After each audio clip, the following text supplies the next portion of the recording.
Il était l'une des principales attractions de cette séance d'entraînement. Et pour cause, la presse a annoncé qu'Alexandre Song avait été tabassé par les vandales de l'avenue Kennedy et dépouillé de ses biens. Faux, retorque le Gunners d'Arsenal, qui parle plutôt d'une séance de farotage qui a été mal gérée par ses destinataires. Sortant, j'ai vu des frères qui sont venus vers moi comme d'habitude, comme ça se passe tous les jours. Je pense qu'ils sont heureux de nous voir et de nous côtoyer.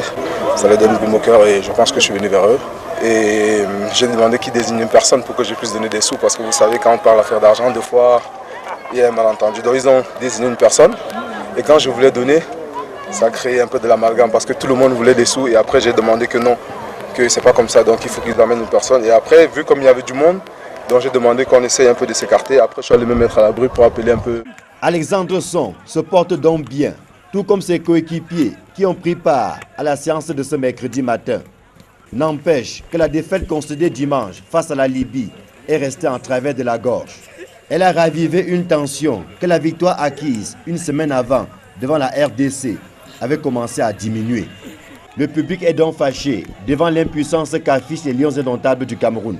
Et certains n'hésitent pas à réclamer avec insistance celui qu'ils considèrent comme leur sauveur, le capitaine Samuel Eto'o-Fils. La meilleure réponse à cette colère passe par une victoire samedi devant la Guinée-Bissau.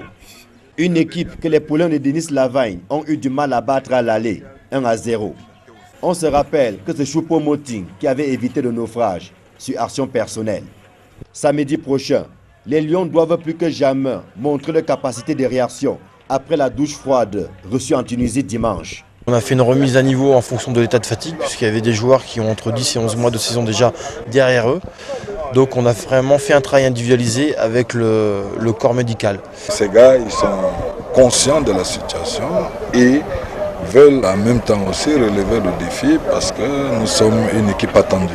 Les séances d'entraînement qui se déroulent dans la cuvette de Fandena doivent permettre à Denis Lavagne de préparer la meilleure équipe possible, capable de résoudre l'équation bissau-guinéenne.